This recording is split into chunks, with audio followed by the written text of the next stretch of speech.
ज्ञानतिमिरान्धस्य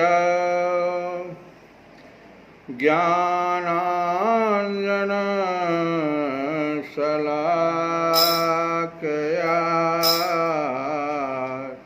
चक्षुरुन्मीलितं येन तस्मै श्रीगुरवे हे कृष्ण करुणा सिंधु दीनबंधो जगतपते गोपेश गोपिका कांत राधाकांत नमस्तुते तप्त कांचन गौरांगी राधे वृंदावनेश्वरी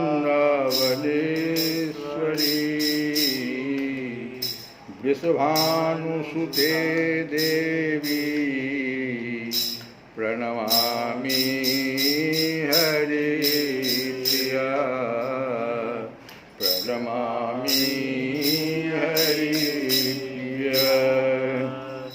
कल की कथा में हम लोग सुन रहे थे कि नारद जी बहुत ही व्यग्र हैं।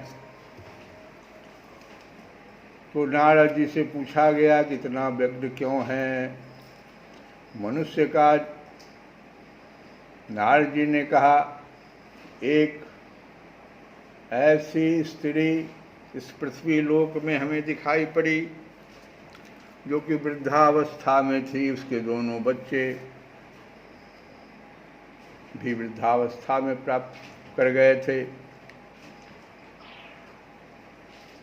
तो युवती ने कहा कि जी महात्मा जी क्षण भर ठहर जाइए। नारद से कहा और मेरी चिंता को भी नष्ट कर दीजिए।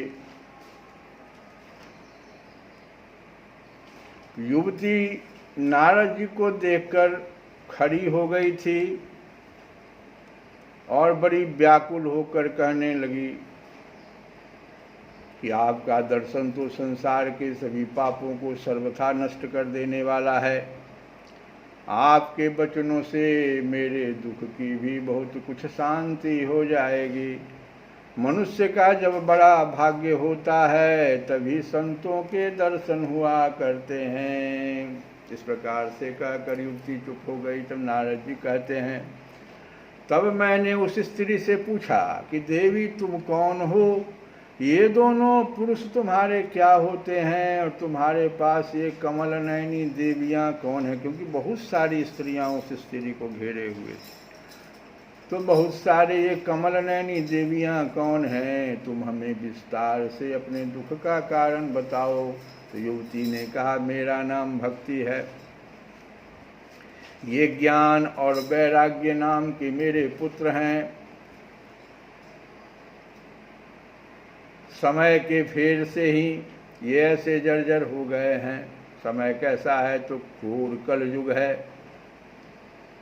और कलयुग का वर्णन तो ऊपर नारद जी ने किया ही कि स्त्री और पुरुष आपस में सिर्फ कलह कर रहे थे। जब पृथ्वी पर आए तो घरों में स्त्रियों का राज्य था और साले सलाहकार बने हुए थे। तो मेरा नाम तो भक्ति है, ये ज्ञान और वैराग्य नाम के मेरे पुत्र हैं। समय के फेर से ही ये ऐसे जर्जर हो गए हैं। ये देवियाँ गगन गंगा जी, ये देवियाँ कौन कौन है तो सुनो। गंगा जी आदि नदियाँ हैं, ये सब मेरी सेवा करने के लिए ही आई, भक्ति की सेवा करने के लिए।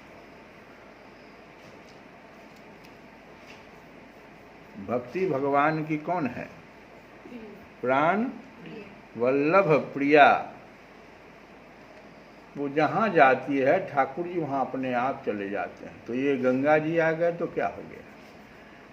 ये सब मेरी सेवा करने के लिए ही आई है। इस प्रकार साक्षात देवियों के द्वारा सेवित होने पर भी मुझे सुख शांति नहीं है। तपोधन, अब ध्यान देकर मेरा वृतांत सुनिए। मेरी कथा वैसे तो प्रसिद्ध है, फिर भी उसे सुनकर आप मुझे शांति प्रदान करें।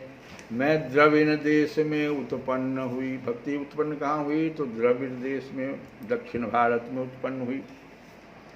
कर्नाटक में बढ़ी,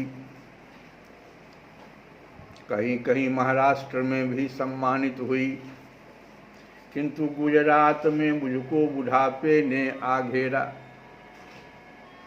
वहाँ घोर कलयुग के प्रभाव से पाखंडियों ने मुझे अंग भंग कर दिया। चिरकाल तक यह अवस्था रहने के कारण मैं अपने पुत्रों के साथ दुर्बल हो गई और निस्तेज हो गई। अब जब से मैं वृंदावन आई हूँ तब से पुनः परम सुंदरी स्वरूपवती नवयुवती हो गई हूँ, किंतु सामने पड़े हुए ये दोनों मेरे पुत्र थके मांदे दुखी हो रहे हैं।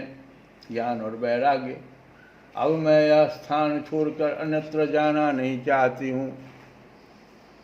ज्ञान और वैराग्य की चर्चा वृंदावन में नहीं होती है, वहाँ भक्ति भजन बहुत होता है, राधे राधे। तो ये तो युवती हो गई, लेकिन ज्ञान और वैराग्य जो है, थके मांदे पुत्र, ये दोनों उसी अवस्था में थे। अब मैं यह स्थान छोड़कर अन्यत्र जाना चाहती हूँ। ये दोनों बूढ़े हो गए हैं, क्योंकि ये दोनों मेरे बच्चे हैं, भक्ति के दो ही बच्चे हैं। तो इसी दुख से मैं दुखी हूँ, मैं तरुणी क्यों, और ये दोनों मेरे पुत्र बूढ़े क्यों। हम तीनों साथ साथ रहने वाले हैं, फिर यह विपरीतता क्यों। होना तो यह चाहिए कि माता बूढ़ी हो और पुत्र तरुण होना चाहिए। इसी से मैं आश्चर्यचकित चित्त से अपनी इस अवस्था पर शोक करती रहती हूँ। आप परम बुद्धिमान एवं योग निधि हैं, इसका क्या कारण हो सकता है, बताइए। नारद जी ने कहा, साध्वी, मैं अपने हृदय में ज्ञान दृष्टि से तुम्हारे संपूर्ण दुख का कारण देखता हूँ। तुम्हें विषाद नहीं करना चाहिए, श्री हरि तुम्हारा कल्याण करेंगे। सूत जी कहते हैं, मुनिवर, नारद जी ने एक क्षण में ही उसका कारण जानकर कहा। नारद जी ने कहा, देवी सावधान होकर सुनो, यह दारुण कलयुग है। इसी से इस समय सदाचार, योग मार्ग और तप आदि सभी लुप्त हो गए हैं।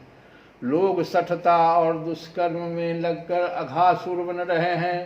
संसार में जहाँ देखो वही सत्पुरुष दुख से म्लान हैं और दुष्ट सुखी हो रहे हैं। इस समय जिस बुद्धिमान पुरुष का धैर्य बना रहे वही बड़ा ज्ञानी या पंडित है।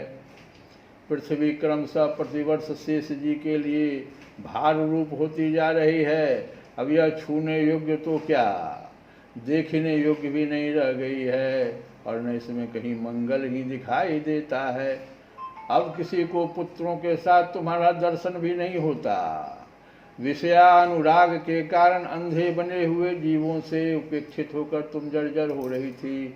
वृंदावन के संयोग से तुम फिर नवीन तरुणी हो गई हो। अतः यह वृंदावन धाम धन्य है, जहाँ भक्ति सर्वत्र नृत्य कर रही है।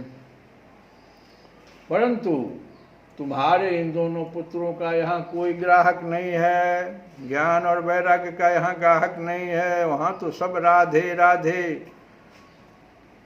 गोविंद मेरो है, गोपाल मेरो है, गोविंद मेरो है, गोपाल मेरो है, गोविंद मेरो है, गोपाल मेरो है। श्री बांके बिहारी नंदलाल मेरो है, श्री बांके बिहारी नंदलाल मेरो है, गोविंद मेरो है, गोपाल मेरो है, गोविंद मेरो है, गोपाल मेरो है। इस प्रकार से वहाँ वृंदावन में तो सब जगह भक्ति नाच रही थी, वो भक्ति नाच रही थी, इसलिए तरुण हो गई थी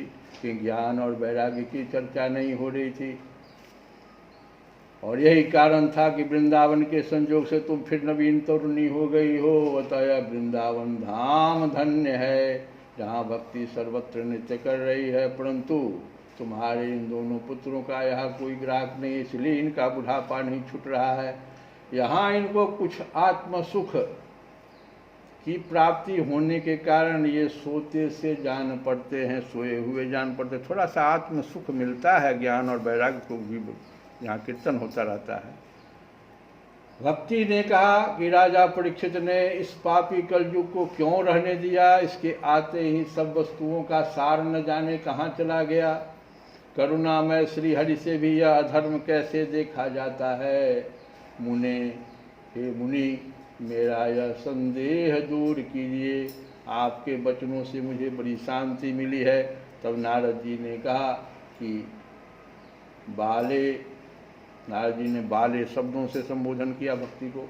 यदि तुमने पूछा है तो प्रेम से सुनो कल्याणी, मैं तुम्हें सब बताऊंगा और तुम्हारा दुख दूर हो जाएगा। श्री कृष्ण गोविंद हरे मुरारे, हे नाथ